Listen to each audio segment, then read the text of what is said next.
ఉన్నాయి అన్నది నిజంగా ప్రతి ఒక్కరూ కూడా వాళ్ళ గుండెల మీద చేతులు వేసుకొని ఆలోచన చేయాల్సిన అవసరం ఎంతైనా ఉంది.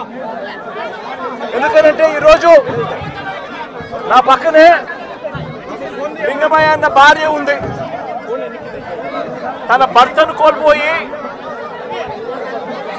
తన ఏం చేయాలో అర్థం కాని పరిస్థితిలో ఈరోజు లింగమయ్య అన్న భార్య నా పక్కన నిల్చొని ఉంది. అసలు ఈ ఘటన ఎందుకు జరిగింది, రాష్ట్రంలో ఉన్న పరిస్థితులు ఏమిటి, రాష్ట్రంలో ఇదే మాదిరిగా కొనసాగితే పరిస్థితులు రాష్ట్రం పూర్వపు రోజుల్లో బీహారు గురించి మాట్లాడుకునే వాళ్ళం. ఈ రోజు ఉన్న రాష్ట్రంలో ఉన్న పరిస్థితులు చూస్తే ఈ బీహారు ఇటువంటి రాష్ట్రాలన్నీ ఎక్కడికో పోవాలి. ఆంధ్ర రాష్ట్రం పరువును దేశంలో కన్నా కూడా రోడ్డును పడేసిన పరిస్థితులు ఈ రాష్ట్రంలో ఈ రోజు చంద్రబాబు నాయుడు గారి పరిపాలనలో కనిపిస్తా ఉన్నాయి. నేను అడుగుతా ఉన్నా, ఇదే పెద్ద మంచి చంద్రబాబు నాయుడు గారిని అడుగుతా ఉన్నా, రాష్ట్రంలో ఇంత దిగజారిన రాజకీయ పరిస్థితులు, దిగజారిన లా అండ్ ఆర్డర్ పరిస్థితులు, రెడ్ బుక్ పరిపాలన ఎందుకు కొనసాగనిస్తా ఉన్నారు అని చెప్పి నేను అడుగుతా ఉన్నా. ఇదే రాష్ట్రంలో మొన్నటికి మొన్న 57 చోట్ల ఎన్నికలు జరిగాయి. ఈ 57 చోట్లకు జడ్పీ చైర్మన్లు ఎన్నుకునే కార్యక్రమం కానీ, ఎంపీపీ వైస్ ఎంపీపీలను ఎన్నుకునే కార్యక్రమం కానీ, కోఆప్షన్ సభ్యులను ఎన్నుకునే కార్యక్రమాలు కానీ, ఉప సర్పంచ్ ఎన్నుకునే కార్యక్రమాలు కానీ, వీటి అన్నింటిలోనూ కూడా 57 చోట్ల రాష్ట్రంలో ఎన్నికలు జరిగితే 7 చోట్ల చంద్రబాబు నాయుడు గారికి వాతావరణం సరిగ్గా లేదు అని, తాను గెలిచే పరిస్థితి ఎక్కడా కూడా కనిపించడం లేదు అని, ప్రలోభాలు పెట్టడానికి ఇంకా సమయం కావాలి అని ఏకంగా 7 చోట్ల ఎన్నికలు చంద్రబాబు నాయుడు గారు పోస్ట్పోన్ చేయించారు. మరో 50 చోట్ల ఎన్నికలు అనివార్య పరిస్థితుల్లో, ఇక జరగక తప్పని పరిస్థితిలో, అంటే చంద్రబాబు నాయుడు గారు ఎంత భయపెట్టినా ఎంత ప్రలోభాలు పెట్టినా కూడా ఎవరు కూడా లొంగని పరిస్థితి కనిపించిన నేపథ్యంలో ఎన్నికలు జరపక తప్పని పరిస్థితిలో జరపాల్సి వచ్చింది. నేను అడుగుతా ఉన్నా, ఈ 50 చోట్ల ఎన్నికలు జరిగితే ఏకంగా 39 చోట్ల వైఎస్ఆర్సీపీ గెలిచింది. నేను అడుగుతా ఉన్నా ఇదే పెద్ద మంచి చంద్రబాబు నాయుడు గారిని, ఈ 57 చోట్లైనా కూడా చంద్రబాబు నాయుడు గారికి బలం లేదు. గెలిచిన వాళ్ళంతా వైఎస్ఆర్సీపీ సభ్యులు, వైఎస్ఆర్సీపీ బీఫామ్ మీద గెలిచిన సభ్యులు, వైఎస్ఆర్సీపీ టికెట్ మీద గెలిచిన సభ్యులు, వైఎస్ఆర్సీపీ ఫ్యాన్ గుర్తు మీద గెలిచిన సభ్యులు. మరి ఇలాంటి చోట చంద్రబాబు నాయుడు గారికి బలం లేదని తెలిసి ఎందుకు చంద్రబాబు నాయుడు గారు హింసను ప్రోత్సహిస్తూ, ప్రలోభాలను ప్రోత్సహిస్తూ, భయపెట్టిస్తూ, పోలీసులను తన దగ్గర పనిచేసే వాచ్మెన్ల కన్నా హీనంగా కూడా వాడుకుంటూ ఎందుకు చంద్రబాబు నాయుడు గారు ఇంత దిగజారిన రాజకీయాలు ఎందుకు చేస్తూ ఉన్నారు చంద్రబాబు నాయుడు గారిని అడుగుతా ఉన్నా.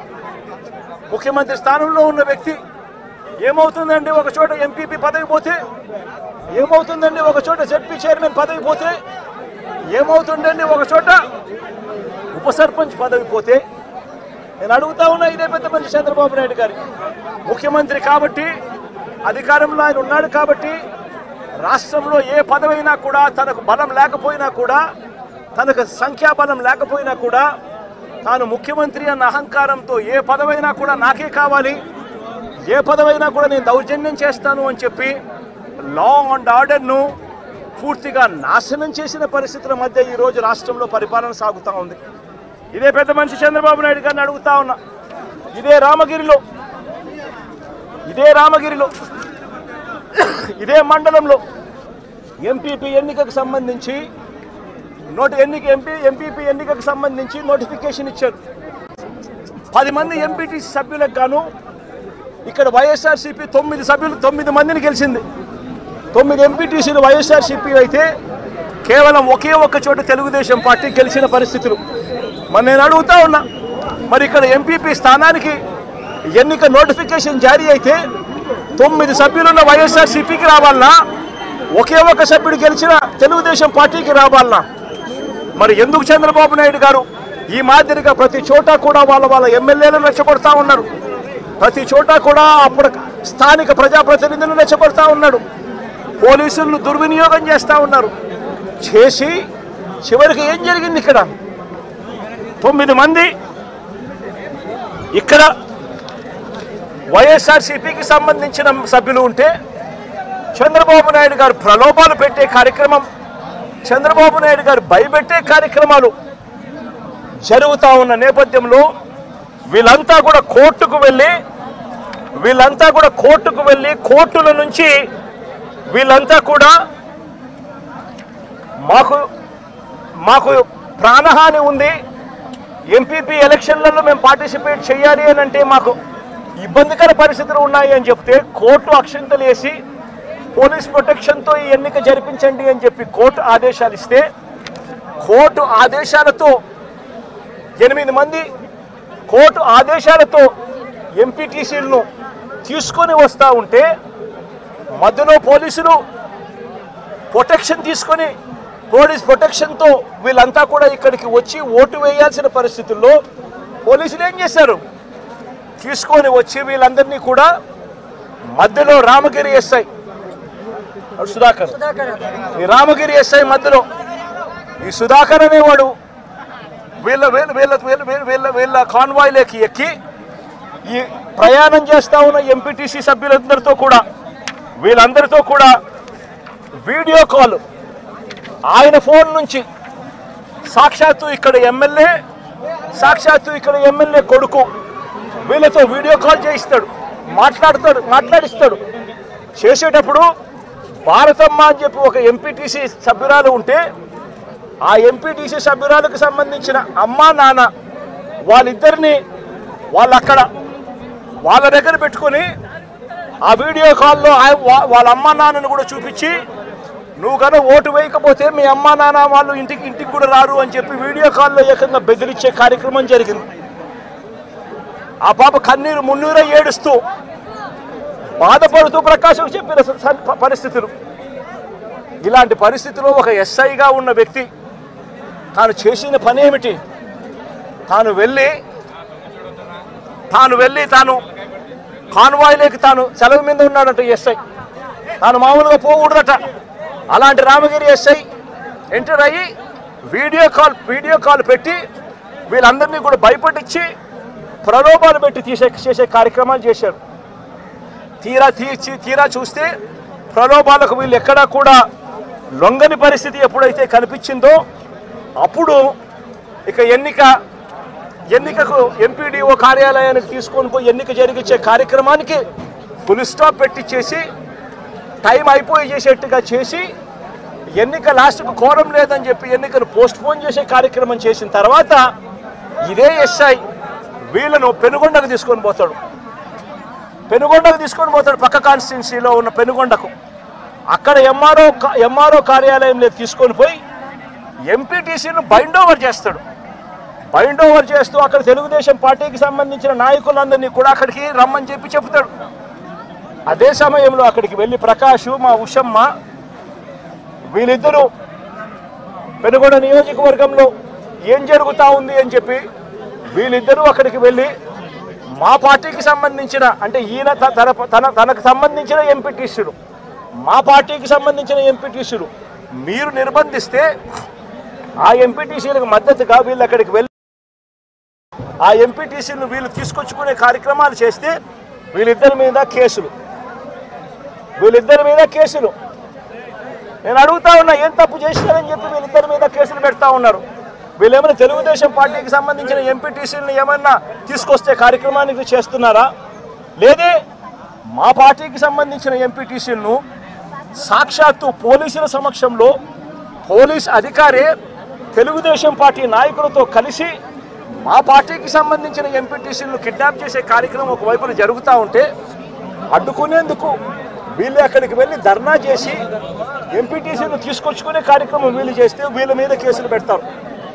మరోవైపున ఇటువంటి ఘటనలలో మండలంలో, ఇటువంటి రామగిరి మండలంలో ఇటువంటిది జరగకోకుండా మళ్ళీ ఉప ఎన్నికలు మళ్ళీ పిలుస్తారు, మళ్ళీ నోటిఫికేషన్ మళ్ళీ పిలుస్తారు.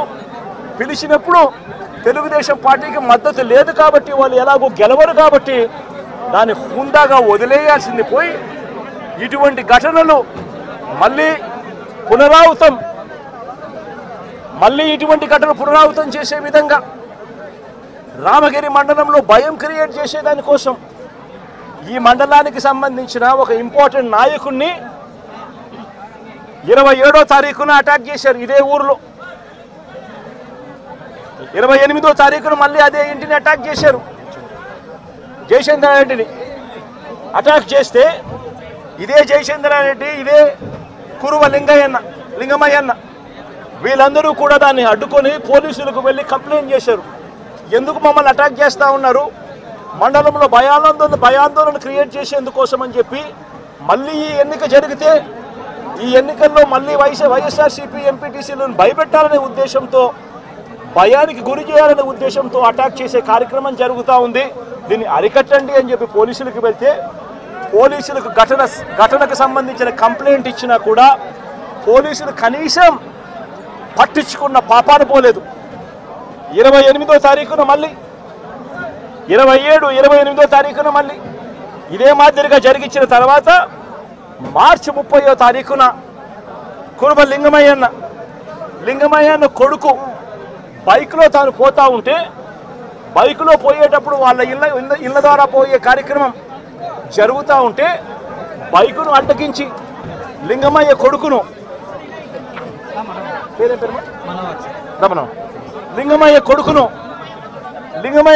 అటాక్ చేస్తారు.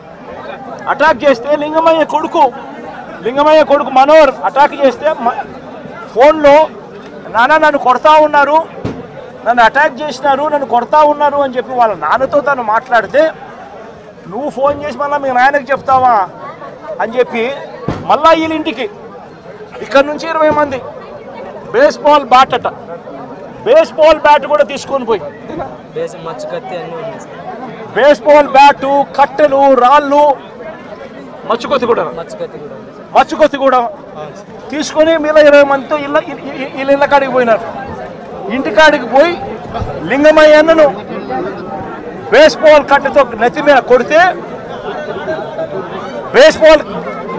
బేస్బాల్ కట్ట విరిగి ఏకంగా ఆ మనిషి చనిపోవడం జరిగింది.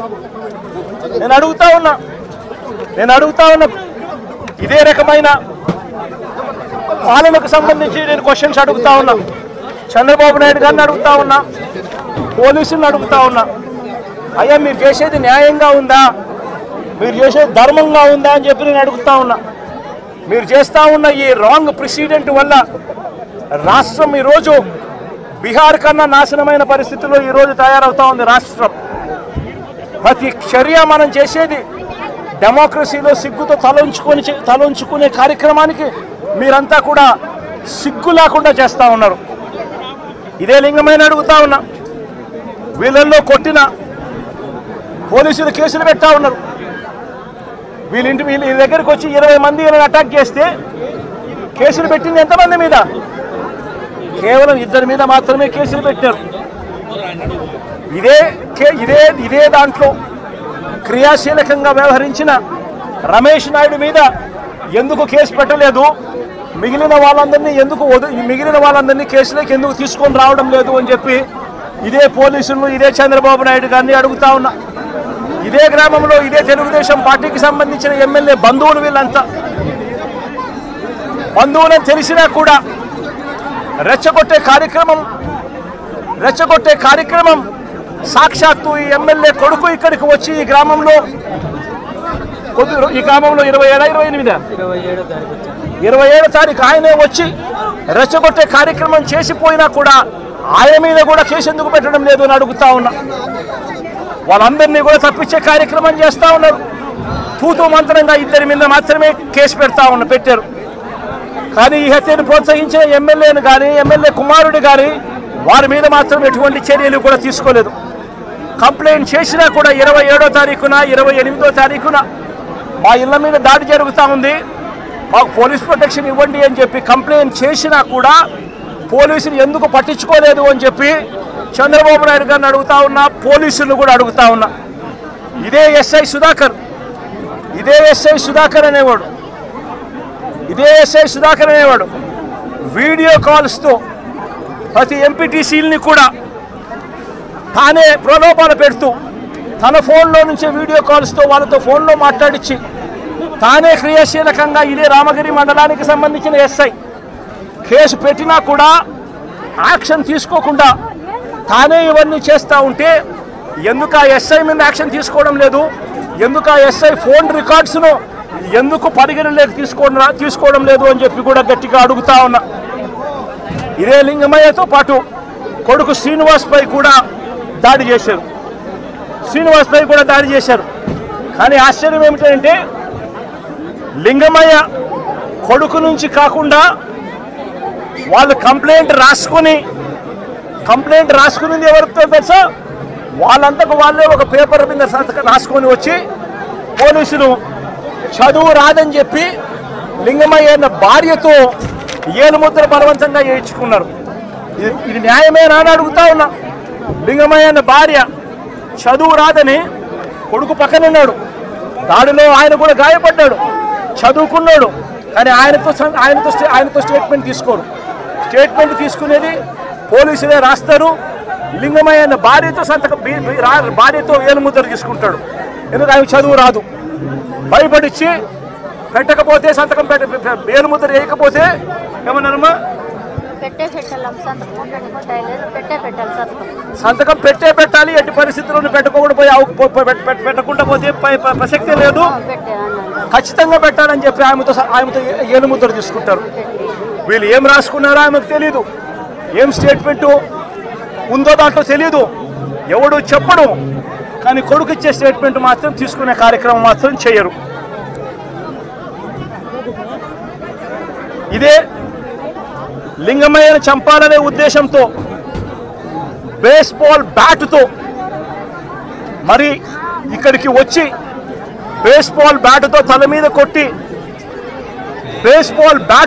మీద కొట్టి చంపిన నేపథ్యంలో ఎక్కడ కూడా పోలీసులు నమోదు చేసిన కేసుల్లో ఎక్కడా కూడా బేస్బాల్ బ్యాట్ ఉందని, బేస్బాల్ బ్యాట్తో కొట్టారని చెప్పి ఎక్కడా రాయరు. ఏంది చిన్న కర్రలతో గొడవ జరిగిందని, ఆ దొమ్మిలో ఏదో జరిగిపోయిందని వక్రీకరించే ప్రయత్నమే జరుగుతూ ఉంది. ఇక్కడ ఆశ్చర్యకరమైన విషయం ఏమిటంటే పోలీసులు విచారించిన 8 మందిలో 5 మంది మాత్రమే లింగమయ్య కుటుంబకులు. మిగిలిన 3 పోలీసులు సాక్షులుగా చేర్చిన మిగిలిన 3 తెలుగుదేశం పార్టీకి సంబంధించిన నిందితులకు సంబంధించిన సన్నిహితులను సాక్షులుగా మరో 3 పోలీసులే చేర్చడం అన్నది నిజంగా లా అండ్ ఆర్డర్ అన్నది ఏ స్థాయిలోకి దిగజారిపోయింది, పోలీసు అనే వ్యవస్థ ఏ స్థాయిలోకి దిగజారిపోయింది అని చెప్పడానికి నిజంగా ఇంతకన్నా వేరే ఉదాహరణ కూడా అవసరంలా. అంటే వీళ్ళే మనుషులను తప్పించేదానికోసం సాక్షులను కూడా వీళ్ళకు కావలసిన సాక్షులను మాత్రమే వీళ్ళు ఇప్పుడే యాడ్ చేసుకొని దానికి మళ్ళా లింగమయ్య అన్న భార్యతో ఏలుముద్ర చేయించుకొని వీళ్ళంతకు వీళ్ళే కేసును బిల్డప్ చేస్తూ ఉన్నారనంటే ఇంతకన్నా దారుణమైన పోలీసు వ్యవస్థ ప్రపంచ చరిత్రలో ఎక్కడైనా ఉంటుందా అని అడుగుతా ఉండ. వీళ్ళంతకు వీళ్ళే తప్పుడు సాక్ష్యాలు క్రియేట్ చేసి వీళ్ళంతకు వీళ్ళే కేసును నీరు కార్చే కార్యక్రమం జరుగుతూ ఉంది. నేను ఒకటే చెప్తా ఉన్నా, ఇక్కడ రామగిరిలో జరిగిన విషయమైనా కానీ రాష్ట్ర వ్యాప్తంగా వీళ్ళు చేస్తూ ఉన్న అన్యాయాలు అయితేనేమి, తిరుపతిలో డిప్యూటీ మేయర్ ఉప ఎన్నిక జరిగితే ఏకంగా బస్సులో ఉన్న కార్పొరేటర్లను ఏకంగా పోలీసులు ఆధ్వర్యంలోనే అడ్డగించి ఏకంగా బస్సులో ఉన్న కార్పొరేటర్లు బస్సులో ఉన్న ఎమ్మెల్సీను ఏకంగా పోలీసుల ఆధ్వర్యంలోనే కిడ్నాప్ తీసుకొని పోవడం ఏ స్థాయిలోకి దిగజారిపోతా ఉందో నేను అడుగుతా ఉన్నా. చంద్రబాబు నాయుడు గారి సొంత నియోజకవర్గం రామకుప్పంలో జరిగిన ఎంపీపీ ఎన్నిక కూడా అదే పరిస్థితి. ఇదే మాదిరిగా దౌర్జన్యంతోనే ఎన్నిక జరిగించే కార్యక్రమం చేసినారు. పశ్చిమ గోదావరి జిల్లాలో జరిగిన అత్తిలి ఎంపీపీ ఎన్నిక చూసినా ఇదే దౌర్జన్యమే కనిపిస్తుంది. ఎక్కడా వీళ్ళకి సంఖ్యాబలం లేదు. అయినా కూడా దౌర్జన్యంతోనే గెలవాలి అని చెప్పి దౌర్జన్యాలు చేసిన పరిస్థితులే కనిపిస్తూ ఉన్నాయి. విశాఖపట్నంలో కూడా ఇప్పుడు ఏం జరుగుతూ ఉంది?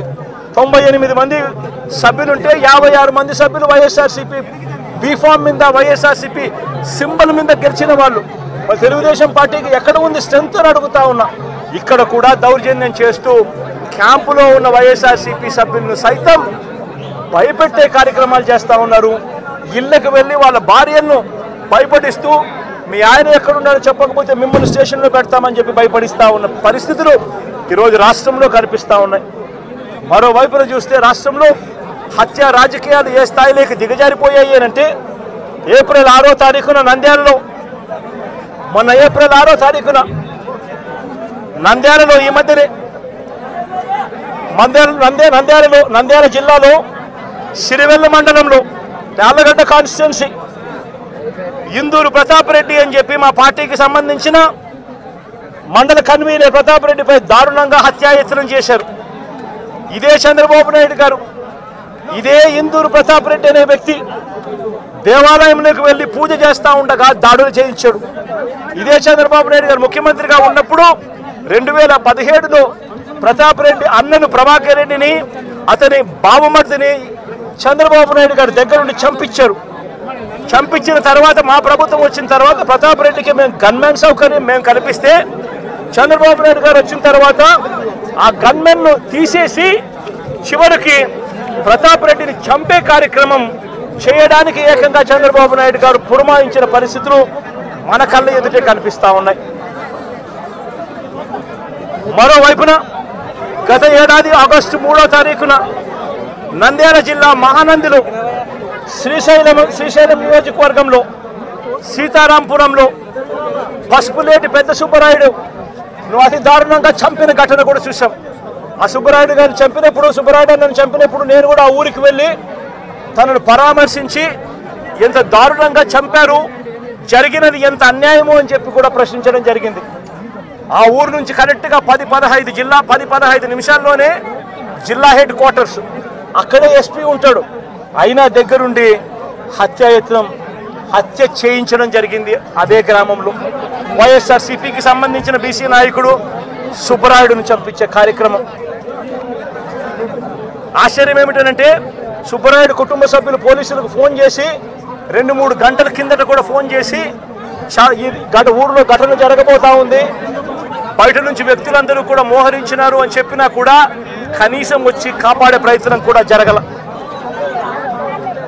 గత ఏడాది జూలై 23వ తారీఖున పల్నాడు జిల్లా పెదకూరుపాటులో కొసూరులో వైఎస్ఆర్సీపీ నాయకుడు ఈయన సాంబిరెడ్డిని కూడా ఇనుప రాడ్లతో దారి కాచి రోడ్డులో కారు ఆపి కొట్టి చనిపోయాడని చెప్పి వదిలేసి వెళ్ళిపోయిన ఘటన. చివరికి తను హాస్పిటల్లో చేరడం, బ్రతకడం, ఈ రోజుకి కూడా తనకు 2 కాళ్ళు 2 చేతులు కూడా ఈ రోజుకి కూడా ఆపరేషన్ చేసి అవి బతికించే కార్యక్రమాలు చేసే కార్యక్రమాలు ఈ రోజుకి కూడా జరుగుతూ ఉంది. పల్నాడు జిల్లా వినుకొండలో గత ఏడాది జూలై 17వ తారీఖున వైఎస్ఆర్సీపీకి చెందిన రషీద్ అనే యువకుడిని దారుణంగా నరికి చంపిన పరిస్థితులు మన కళ్ళ ఎదుటే కూడా కనిపించాయి. ఈ ఘటన నేషన్ వైడ్ ఢిల్లీలో మేము దీక్ష చేస్తూ రషీద్ను చంపిన నడి రోడ్డు మీద చంపిన ఘటనను కూడా ఢిల్లీలో దీక్షను చేస్తూ యావత్ దేశానికి కూడా చూపించిన పరిస్థితి కూడా చూసాం. చంద్రబాబు నాయుడు గారి పరిపాలనలో ఈరోజు ఏం చేస్తూ ఉన్నారు అనంటే దొంగ సాక్ష్యాలను వీళ్ళే క్రియేట్ చేస్తూ ఉన్నారు. వీళ్ళే దొంగ సాక్ష్యాలను క్రియేట్ చేసి వీళ్ళకు నచ్చని నాయకులందరినీ కూడా ఒక పద్ధతి ప్రకారము కేసుల్లో ఇరికించి జైళ్ల పాలు చేసే కార్యక్రమము, చంపించే కార్యక్రమాలు దగ్గర నుండి చంద్రబాబు నాయుడు గారు చేస్తూ ఉన్నారు. మొన్ననే పోసాని కృష్ణమురళిని చూసాం. పోసాని కృష్ణమురళి అనే వ్యక్తి సినిమాలో దర్శకుడు. ఆ మనిషి చేసిన తప్పల్లా ఏమిటంటే నంది అవార్డు తనకు ఇస్తే నంది అవార్డును తాను తీసుకోలేదు. తీసుకోకుండా కుల వివక్ష పాటిస్తున్నారు అని చెప్పి ఒక స్టేట్మెంట్ ఇవ్వడం ఆయన చేసిన తప్పు. 2017లో ఆయన చేసిన ఈ తప్పుకు ఈరోజు ఇన్ని సంవత్సరాల తర్వాత ఆయన మీద 18 కేసులు పెట్టి ఆయన జైళ్ళ చుట్టూ తిప్పి ఏకంగా నెల రోజుల పైన ఆయన జైల్లో పెట్టించే కార్యక్రమాలు చేశారు. దళిత మాదిగ సామాజిక వర్గానికి సంబంధించిన మా లోక్సభ సభ్యుడు మాజీ లోక్సభ సభ్యుడు నందిగాం సురేష్ పై తప్పుడు కేసులు పెట్టి ఏకంగా 145 రోజులు అతన్ని జైల్లో పెట్టడం కూడా చేశారు. మాజీ ఎమ్మెల్యే పిల్లని రామకృష్ణారెడ్డి ఇతని మీద కూడా కుట్రపూరితంగా తప్పుడు కేసులు పెట్టి 55 రోజుల పాటు ఇతన్ని కూడా జైల్లో పెట్టించే కార్యక్రమాలు చేశారు. దాడులు చేసేది టీడీపీ వాళ్ళైతే జైల్లో పెట్టింది మా వాళ్ళను, వైఎస్ఆర్సీపీకి సంబంధించిన వాళ్ళను జైల్లో పెడతా ఉన్నారు. పోలీసులు క్రియాశీలక పాత్ర పోషిస్తూ ఉన్నారు. వల్లభనేని వంశీ తాను ఘటనా స్థలంలో లేడు అని చెప్పి ఏకంగా తెలుగుదేశం పార్టీ ఆఫీసు దాడి జరిగిన ఘటనలో తాను లేడు అని చెప్పి ఏకంగా కోర్టులోకి వచ్చి తెలుగుదేశం పార్టీకి సంబంధించిన వ్యక్తి పనిచేస్తా ఉన్న వ్యక్తి కోర్టు 18 సార్లు ఆయనకు వాయిదాలు పిలిస్తే 18వ తారీఖు రాని తప్పని పరిస్థితిలో పోలీసులే తనను ప్రవేశపెడితే కోర్టు ముందర తానే వంశీ అనేవాడు అక్కడ లేడు అని చెప్పిన తర్వాత కూడా వంశీని అదే కేసులో ఇరికిచ్చి అదే కేసులో వంశీని ఇబ్బంది పెడుతూ ఇప్పటికి 50 రోజుల నుంచి వంశీని కూడా జైల్లో పెట్టించే కార్యక్రమాలు చేశారు. ఇలా రాష్ట్రం మొత్తం మీద రెడ్ బుక్ పరిపాలన సాగిస్తూ ఉన్నారు. ఇదే చంద్రబాబు నాయుడు గారిని అడుగుతున్నా, అయ్యా చంద్రబాబు, ప్రజల్లో ఏదైనా కూడా మంచి పేరు తెచ్చుకొని రాజకీయాలు చేయడం నేర్చుకోండి. మీరు సూపర్ 6 ఎందుకు అమలు చేయడం లేదు అని చెప్పి ఈరోజు ప్రజలు గట్టిగా నిలదీస్తూ ఉన్నారు. సూపర్ 7 హామీలను ఎందుకు అమలు చేయడం లేదు అని ప్రజలు మిమ్మల్ని గట్టిగా ప్రశ్నిస్తూ ఉన్నారు. ఇలాంటి ప్రశ్నించే సమయంలో ప్రజల గొంతు వినపడకూడదు అని చెప్పి రాష్ట్ర వ్యాప్తంగా రెడ్ బుక్ పాలన మీరు సాగిస్తూ వైఎస్ఆర్సీపీకి సంబంధించిన వాళ్ళు లేదా మీ సూపర్ 6ను మీ సూపర్ 7ను ఎందుకు అమలు చేయడం లేదు అని చెప్పి అడుగుతా ఉన్న ప్రజలను మీరు దయా దాక్షిణ్యం లేకుండా ఈ రకంగా ప్రతి చోట కూడా పోలీసులను ఉపయోగించుకుంటూ ఎమ్మెల్యేలందరినీ కూడా హింసను ప్రోత్సహించండి అని చెప్పి వాళ్ళందరినీ కూడా ఉసగొలుపుతూ రాష్ట్ర వ్యాప్తంగా కూడా మీరు చేస్తూ ఉన్న ఈ దౌర్జన్య కాండ త్వరలోనే ప్రజలు చూస్తూ ఉన్నారు, దేవుడు చూస్తూ ఉన్నాడు. ఖచ్చితంగా మీకు బుద్ధి చెప్పే పరిస్థితి త్వరలోనే వస్తుందని చెప్పి ఈ సందర్భంగా చంద్రబాబు నాయుడు గారికి గట్టిగా మందలిస్తూ చెప్తా ఉన్నా. అదే మాదిరిగా ఇంకొక విషయం కూడా చెప్తా ఉన్నా. ఇంకో విషయం కూడా చెప్తా ఉన్నా. ఇదే చంద్రబాబు నాయుడు గారికి చెప్తా ఉన్నా, ఇదే పోలీసులకు చెప్తా ఉన్నా. పోలీసులు ఎవరైతే చంద్రబాబు నాయుడు గారిని మెప్పు కోసం చంద్రబాబు నాయుడు గారి మెప్పు కోసం ఎవరైతే వాళ్ళ టోపీ మీద ఉన్న సింహాలకు సెల్యూట్ చేయకుండా చంద్రబాబు నాయుడు గారికి వాచ్మెన్ల కింద పనిచేస్తా ఉన్న ఆ ప్రతి పోలీస్ అధికారికి చెప్తా ఉన్నా, ఎల్లకాలం చంద్రబాబు నాయుడు గారి పరిపాలన సాగదు. చంద్రబాబు నాయుడు గారి వస్తుంది. ప్రతి పోలీస్ అధికారికి కూడా చెప్తా ఉన్నా, మీ బట్టలు ఆడిస్తామని చెప్పి ప్రతి పోలీస్ అధికారికి